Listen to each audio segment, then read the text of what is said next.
podcast show for business owners and managers who are passionate about developing people and growing a successful business.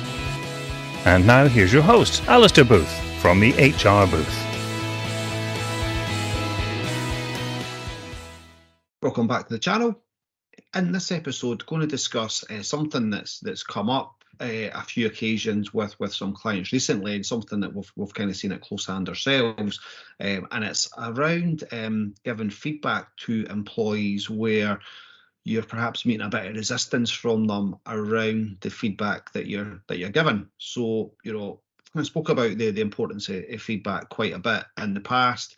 Kind of spoke about the need for having a business or a culture where you give kind of ongoing and continuous and regular feedback, and not kind of dealing with it through like the old kind of annual appraisal kind of process. So that's something we've kind of spoke about at length quite a bit. But I guess like anything, feedback is sometimes not that well received, and I think we sometimes get that in our personal lives, but certainly it's something that can come up in our working lives as well. And quite often employees might not react positively to the feedback that you've provided, and what you might actually find is that they might resort to some kind of deflection tactic, either to, deflect blame from their own kind of shortcomings or failings, or just to try and, move the spotlight away from them. So that's something that we've seen kind of come up quite a bit.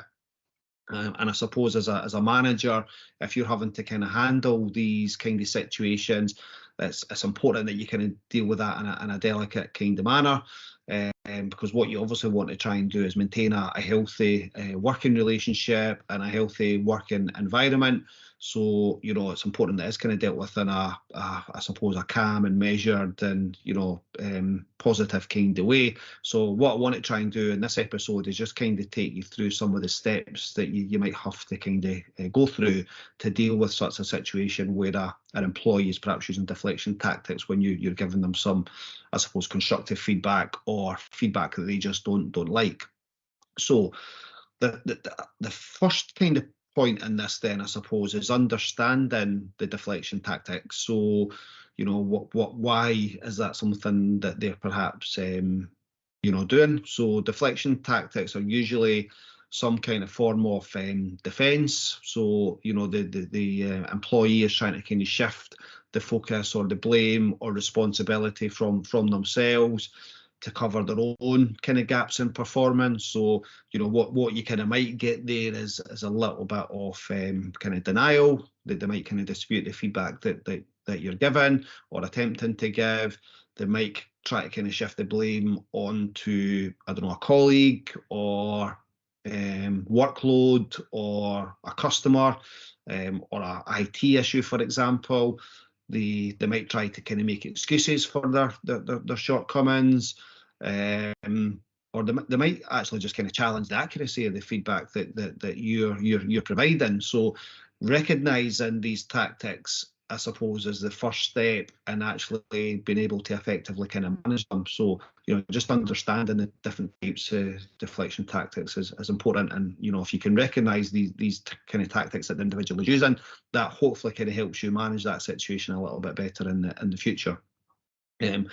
So after that, what you want to probably try and do is kind of choose the right time and place to kind of deal with these issues. So what you want to do before addressing the deflection tactics is kind of pick a venue or a place that is appropriate. So a kind of private setting, for example, an appropriate time which allows both of you to engage in a kind of meaningful kind of dialogue, where you're not going to be interrupted. So you what you want to kind of make sure is that it's away from your kind of normal working environment at a desk or in the office, and you've got a kind of private room where you're not going to be interrupted, and you can take that time to kind of go through the conversation that you want to have with the employee. So choosing the right time and the right place is kind of vital around that.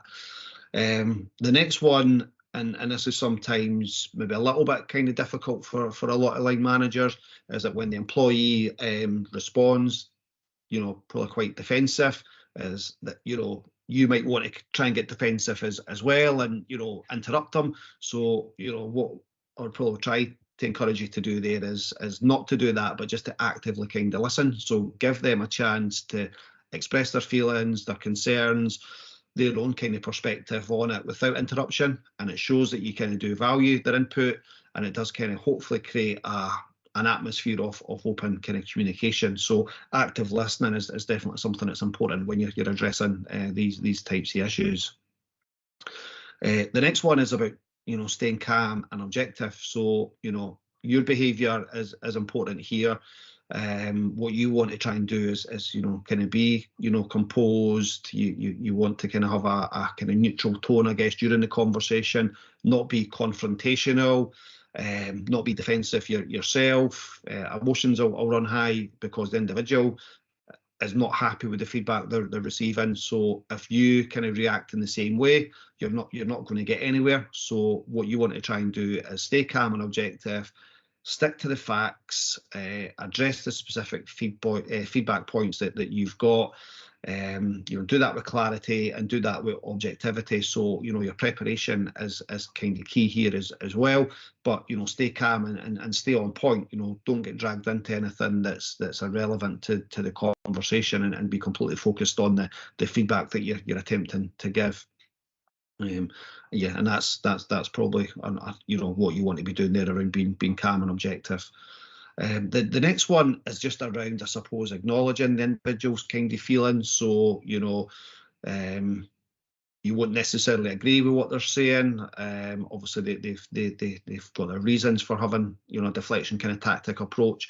What you want to try and do is acknowledge, I suppose, their perspective, show some empathy around that, but you need to try and emphasise the importance of addressing the feedback kind of constructively. So that is the kind of key thing there, is acknowledge their feedback. You don't have to agree with it, but just kind of show that acknowledgement and kind of empathy, and hopefully that kind of gets the conversation on track. If during that as well, what you might find is that they are still not taking into account the feedback that you've given for whatever kind of reason that might be, what you might want to try and do, if you can, perhaps frame the feedback that you're given. So what you might want to try and do is word it in a different way, or look at how you can reposition that conversation. So feedback is very much a kind of two-way street. It's not about criticising an individual. It's not about you making yourself feel better. So try and get that across when you're kind of given the feedback. So it should be an opportunity for the individual to kind of learn and grow from the feedback session as well. So if you can try and shift the focus from I suppose being defensive to more a kind of collaboration type approach, that might kind of work better. So just have a look at how you can perhaps reframe the feedback. What you're trying to do. Your intent here is to help the individual improve, and that's the kind of message you want to try and get across when you're given that feedback. The next one to consider is just look at what the kind of root cause might be. So like anything, if you've got a culture of continuous improvement and where mistakes have been made, it isn't about a kind of blame culture. What you're looking to do is trying to understand what the root cause of that mistake has been so that you can learn from it. So again, as part of a discussion around performance, where there's perhaps some deflection tactics being used, is ask open-ended questions to try and understand the reasons behind the employee's reaction. That there might be underlying reasons behind why they're behaving in such a way, that there might be kind of miscommunication, there might be some misunderstanding, and hopefully by trying to identify the root cause, it will kind of help prevent a similar situation happening in the future, either with this employee or with someone else. And like any kind of feedback, it is really, really important that you give specific examples. So if you've got specific examples around that, give that feedback. You need to kind of give clear instances of a time when their behaviour or performance hasn't been, where it needs to be, and just focus on that side of things, and that should hopefully avoid any potential for the individual trying to kind of deflect that onto someone else. And it's their actions, their behaviour, their performance, so kind of focus on that. And you need to kind of own the feedback as well. So it's not a case of you saying, well, my boss noticed or my colleague noticed. You need to own the feedback. If it's something that you've observed and seen, you need to have the kind of courage of your convictions to kind of see that through and own the feedback. All right. And then the next one is just how to, I suppose, collaborate a little bit on what the solutions might be. So involve them in that process. That kind of puts a little bit of the accountability back on to them. So, what are they going to do differently in the future? What steps are they going to take? And, put that kind of onus back on them where you can. And then set clear expectations. So you need to make it really clear around what it is you're looking for that individual to improve on, when you're looking for them to improve on that, and what you should be doing is making sure you follow that up and right. And so there is no misinterpretation around this whatsoever. You definitely kind of following this up in writing. They're clear around what your expectations are of them. And then once you've done that, is then make sure there's a follow-up. So if you've committed to review that within a week, make sure that follow-up kind of meeting takes place and you go through the specific points that you've addressed. And in doing that, it lets the individual kind of see that you're committed to their growth, but also just allows you to address the situation. If they're still continually trying to deflect away from their own performance and shortcomings, you're really specific in your feedback that that's not the case. You've put into place everything that they've put up as a deflection. You've kind of resolved that, and you can evidence that as part of your kind of follow-up. So that's the kind of key points around how to manage an employee where there's some deflection tactics on the go. There's going to be occasions where nobody likes getting negative feedback or constructive feedback. So what you need to do is just make sure that you're doing the things that I've kind of said in this episode. Your role as a manager, I guess, is to kind of create an environment where constructive feedback is seen as a tool for improvement and not always a criticism.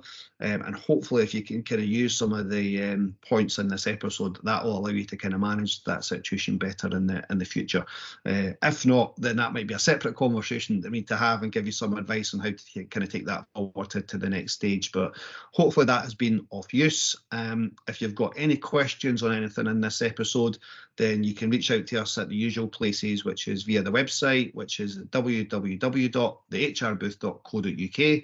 You can also reach out to me directly via email, which is info@thehrbooth.co.uk. So thanks for tuning into this latest episode, and there will be more episodes to follow in due course. So thanks again, and we'll speak to you soon.